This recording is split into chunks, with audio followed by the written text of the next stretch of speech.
يا ليلة القدر يا فضل بارنا خير من الدهر. Peygamber sallallahu aleyhi ve sellem her kim Huday için bir onu etikaf otursa deyiptir. Huday Teala şonun bilen cehennemin ortasında 3 tane hannaga aylandırar. Her hannanın fasılı asman bilen yerin arası deyiptir. İnha edeceğim bir fırsat bu da insan için Allah Teala'nın beren fırsatı oluyor. İnha bunu hetmen başarsan cavan oğlullah. Bağan avan cavanıydı. Bağan bağlar edin sizin bir kavuk hatırı izinliğiniz bular alır Allah bilen eden muamelanı.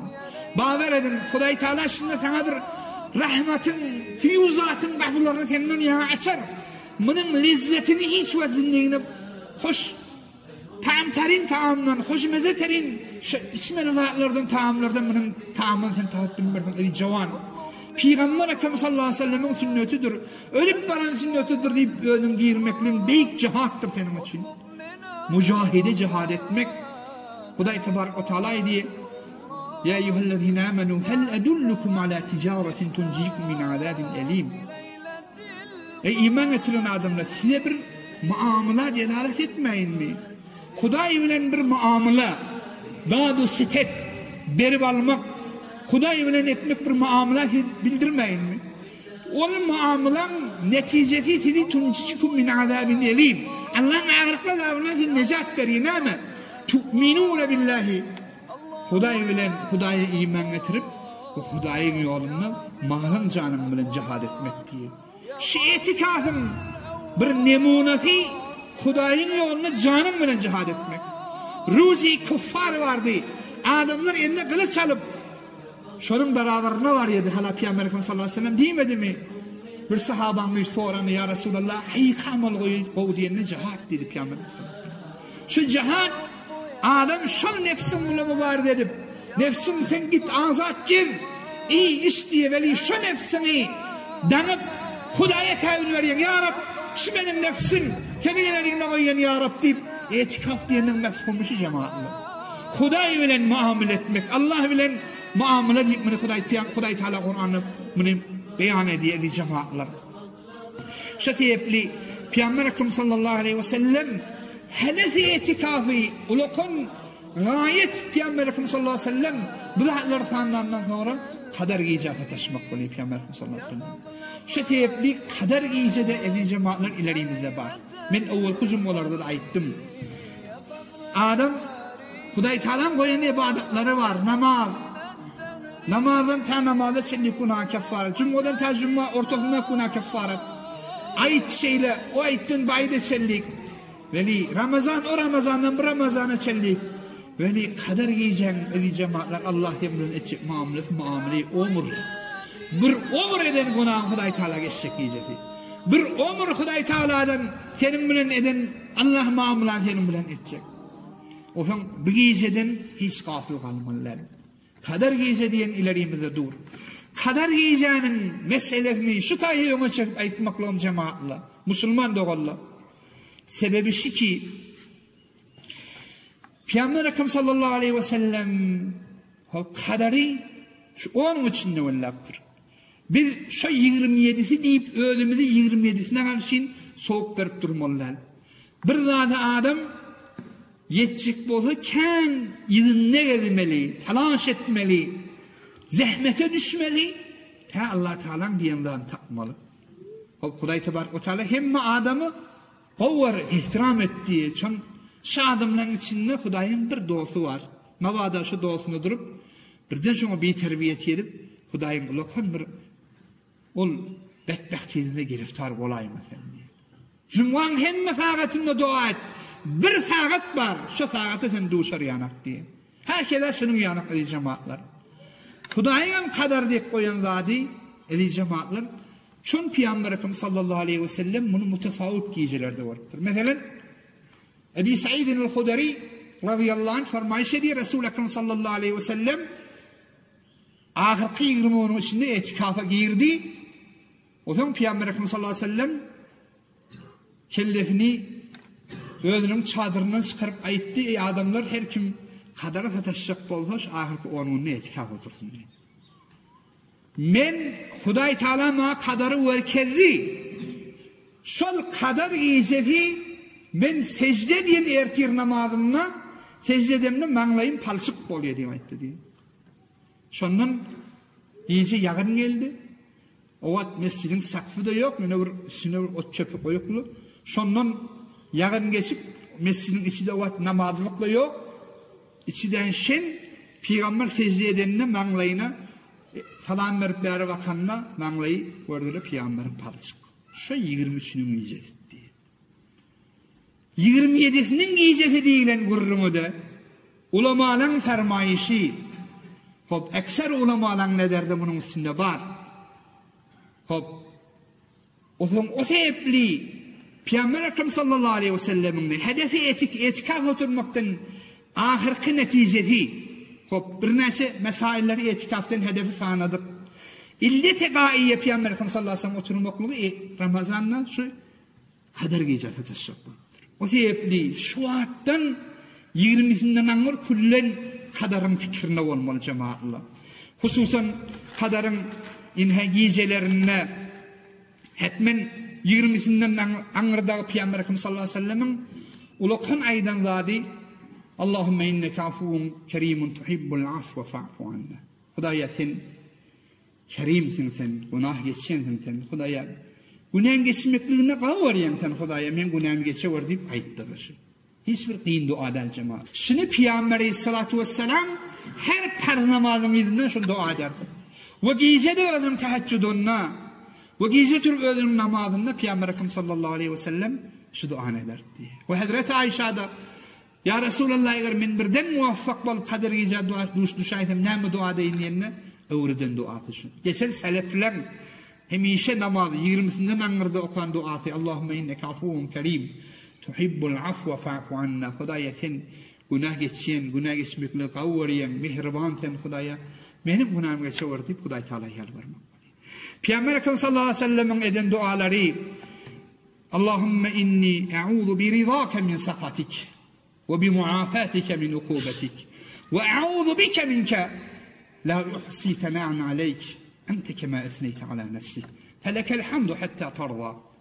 Peygamber Ekrem sallallahu aleyhi ve sellem şu duanı ederdi. Hudaýa senin razılygyň bilen gahry gazabyndan senin sana panah getirýän ben. Senin gahry gazabyndan rizayetin bilen sana panah getirýän.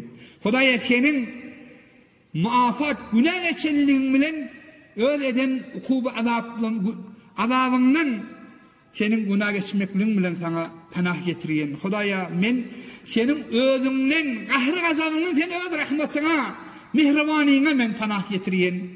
La uhsi thana'an aleyk. Hudaýa men seni öwüp aňyra başa çykyp bilmen kema esneyte ala nefsik sen öz nefsini övüşün ýanak felekel hamdu hatta tarda. Hudaýa sana hamd edýän täsin razy bolýansan diýip Peygamber Ekrem sallallahu aleyhi ve sellem şu duany ederdi. Peygamber Ekrem sallallahu aleyhi ve sellem aydan zatları ulamalan fermaýyş eden zady 3 duady hukman sen şu 3 duany 20'sinden aňyr hukman edin diýipdir. Cemaatla kol kulaň aç. Irkilip durma. Kol kulaň aç. Bir forsat, bir diýilen gurrun. Kol kulaň aç. Aýdylan gurrunla bula senin üçin aýdylan zatla senin derejeňi galdyrjak. Gunahlaryny geçirjek zat. Kulaň aç. Irkilip durma. 3 tane zady ulamalar hewr muhkem tapşyrypdyrlar.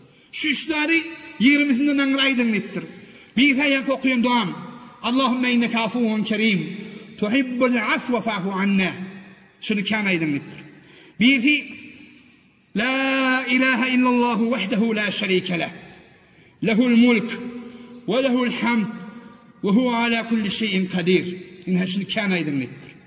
Peygamber Ekrem sallallahu aleyhi ve sellem'ne ol Şaban ayının 29'unda ahirki cumhurunda özünün sahabalarına eden tapşyryň zadynyň birisi siz 4 zady hukman dua edin diýipdir. Birisi la ilahe illallah kan aydın, birim kan estağfirullah diýip. Estağfirullah, estağfirullah. Birisi cenneti dilen, birisi cehennemin odundan siz panah talep etlen diýipdir. Bolha la ilahe illallah vahdehu la şerike leh bir ulakhan bir dua afdalu ma kultuhu ana ve nebiyyuna min qabli. Menin ve menden ilerdeki peygamberlerin en şey Hudaya aydan gov sözü, gov zikri, gov aydan zikri la ilahe illallah vahdehu la şerike leh lehul mulk ve lehul hamdu ve hu ala kulli şeyin kadir. Huday Teala şu zikri hala Peygamber Efendimiz sallallahu aleyhi ve sellem muhim yerlerde ayttırıyor. Birisi Arafat dağında, Ruzi Arafa'da Huday Teala'nın dua kabul edecek lahzelerinde hemme dil bilen Allah'a sana ayrılıp duran yerde behterin insanın aydan sözü.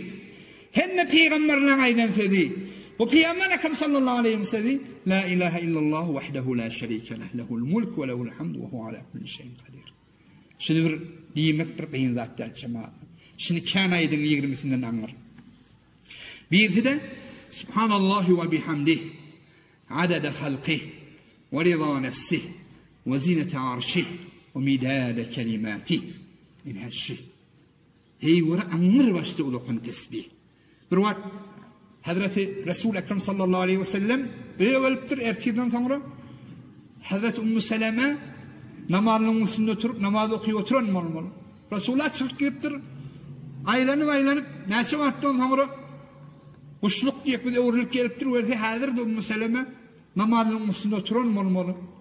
Hazreti Resulullah etti ya Ümmül Mü'minin şavat dinler oturuyorsun mu değil. Hava değil. Onunla men bir 3 tane tesbih ettim. Benim şahiden 3 tane tesbihim. Senin şu ateşe oturan namazından gavsa gavı deyip etti. Neme ya Resulallah dedi. Resulullah yankine vurdu. Subhanallahi ve bihamdihi. Hop, gelişmeyen şehitlerden pek bunun Allah Teala. Hemme övgüleş Allah Teala'nın ki. Halkının yaradan mevcudatın saniçe Allah için olsun. Rıza nefsihi şol Allah Teala razı olyança men Hudayım hamd aydiyen Huday Teala gelişmeyen şeylerden pak deyip aydiyen ve zinete arşihi ve arşının ağramaça men şu tesbih aydiyen ve midade kelimatihi tamamı halkadan zatlarının şol ennazatına Huday Teala için men tesbih aydiyen deyip hemme kelime Allah Teala'nın aydan sözleri Allah Teala'nın ağzından çıkan zatlarının şol yalan zatlarının ennazatına Huday Teala hamd-ı sanayı denip sen ayttın. Bir ağızcık zat ve di Huday'ın yanında beterken soğuk var idi cemaatler. 20'sinden anlar hükman idi cemaatler. Günne gece bir kadar namazı da okuyun cemaatler. Ulamalar ileride geçen bizim seleflerimiz evliyelerin veren desturi. Bunlar aydıran zat hükman kadar namaz okuyun. Kadar giyeceğim özünde namaz okuliye. Adı 2 rekat, ortası 100 rekat, ahir neçe rekat bozu özü biliyor Allah Teala. Kan okusun özüne vara peyda. Yani siz hatta gel 2 rekat namazın boş kalma. Boş kalma. Her rekatta bir alham, bir inna enzelna surayı kadar okuyup, ya 3 gözü kul huvallah. Büyücün muhu 5 gedek. Ondan ömrek barhan 7 gedek. Şunu okuy şu giyeceleri boş geçirme cemaat. Hatta gel bir 2 rekat oku. Onu başarmadan sen şol teheccüdüne şunu niyet bilen okuy. Ve bilakare sen turup sari teheccüd okuyandırım. Hop. Şunu edi cemaatler ödyenizden geçirmen, boş koyman edi cemaatler. Şu zatları ancam berseniz inşallah Huday Tebarek ve Teala da inha siz şu giycelerde bir tesbih etsanız, namaz okusanız, hususen etikaf oturulsa inşallah ol Huday Teala kadar giyeceğini inşallah hükman üstünden doğuşurup inşallah muvaffakat eder inşallah. Huday Teala hemmemizi şol kadar giyeceğini tavup kadar giyeceğini muvafık olan insanlardan aylanır cemaatler.